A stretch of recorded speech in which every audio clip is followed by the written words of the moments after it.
भारत की स्वतंत्रता के 80 वर्ष पूर्ण हो चुके हैं, लेकिन उसके बावजूद ये एक हम सब के लिए पीड़ा का विषय है कि जिस वंदे मातरम के गीत के साथ स्वतंत्रता की प्राप्ति के लिए हमारे वीर शहीदों ने फांसी का फंदा चूमा, जिस वंदे मातरम के गीत के साथ स्वतंत्रता के आंदोलन को गति मिली और आखिरकार अंग्रेजों को भारत छोड़ना पड़ा, उस वंदे मातरम को 1937 में उस वक्त कांग्रेस के अधिवेशन में एक समुदाय विशेष के दबाव में उसको खंडित कर दिया। उसको पूरा गायन के लिए जिस प्रकार से प्रस्तुत किया जाता था, गाया जाता था, उसके मात्र 2 छंद गा करके जो है वो एक फैसला लिया गया। और ये भी मैं कहना चाहता हूं कि 6 अप्रैल 1938 को नेहरू जी ने जिन्ना जी को पत्र लिखा था और जिसमें उन्होंने कहा था कि हमने वंदे मातरम के वो सारे अंश हटा दिए हैं जिन पर आपको आपत्ति थी, और आगे बढ़कर के ये भी कहा कि अगर आवश्यक लगता है तो आपका जो मुस्लिम लीग का झंडा है उसको भी अपने झंडे के सम्मान का बराबर का जो है वो सम्मान देने के लिए तैयार हैं। यानी कि सीधी सी बात कि देश को एक समुदाय विशेष के कहने पर ऐसी परिस्थिति उस वक्त नेहरू जी ने जो पैदा की, उस परिस्थिति का मैं जिक्र कर रहा हूं कि वंदे मातरम को खंडित कर दिया, उसको 2 टुकड़े कर दिए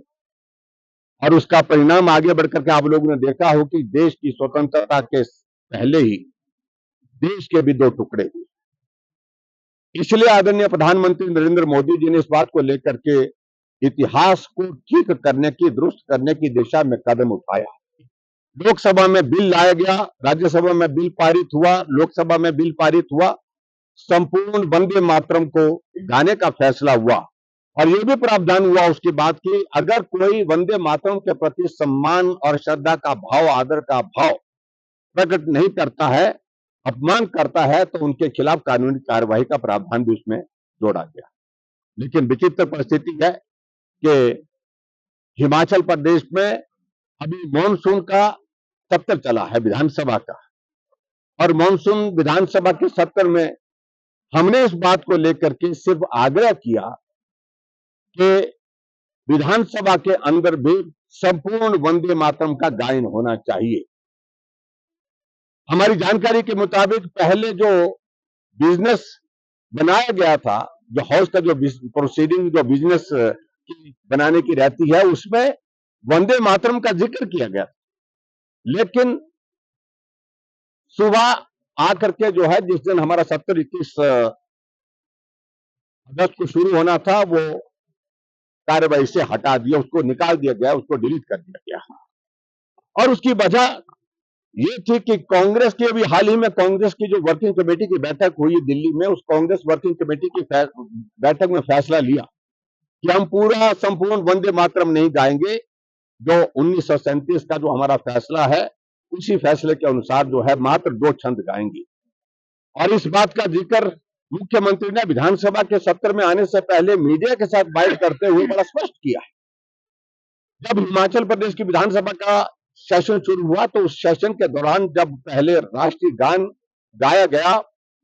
सत्ता पक्ष विपक्ष के सभी माननीय सदस्यों ने पूरे सम्मान के साथ राष्ट्रीय गान गाया, जनगण मन।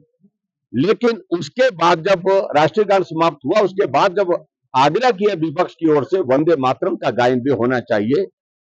और इस पर कांग्रेस के सरकार के मुख्यमंत्री सुखविंदर सुक्खू जी ने विधानसभा अध्यक्ष की ओर इशारा करते हुआ कि यह नहीं होगा। और ऐसी परिस्थिति में थोड़ा वहां पर गतिरोध हुआ। गतिरोध के कारण विधानसभा का सेशन जो है उस दिन के लिए स्थगित कर दिया गया।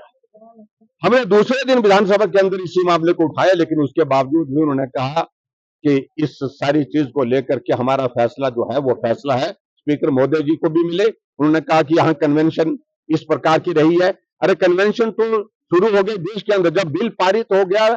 15 अगस्त को लाल किले पर वंदे मातरम के साथ भारत के स्वतंत्रता दिवस के अवसर पर एक शुरुआत होती है,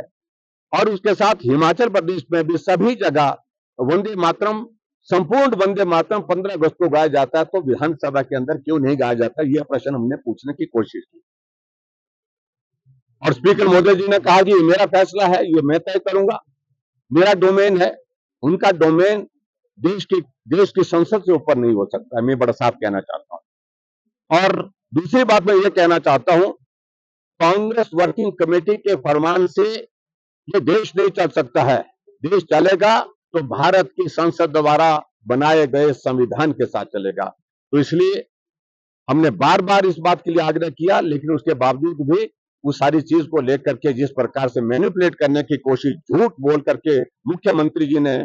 सदन के अंदर सदन के बाहर अपनी बात कहने की कोशिश की। कांग्रेस के नेताओं ने यह कहा कि राष्ट्रीय गान का अपमान हुआ। राष्ट्रीय गान का अपमान का सवाल ही पैदा नहीं होता है। हमने सारी प्रोसीडिंग मांगी है, हमने वीडियो मांगा है। पिछले 3 दिन से हम विधानसभा की कार्यवाही का राष्ट्रीय गान के दौरान का वीडियो मांग रहे हैं, लेकिन अभी तक नहीं दिया गया। अध्यक्ष महोदय को भी मिले, हम विधानसभा के अध्यक्ष महोदय को भी मिले, और पिछले कल सभी विधायकों ने, विपक्ष के विधायकों ने लिखित रूप से सचिव महोदय को लिखा है, विधानसभा के सचिव को, कि हमें वो कार्यवाही दी जाए, उसका वीडियो दिया जाए। अभी तक वो उपलब्ध नहीं किया गया।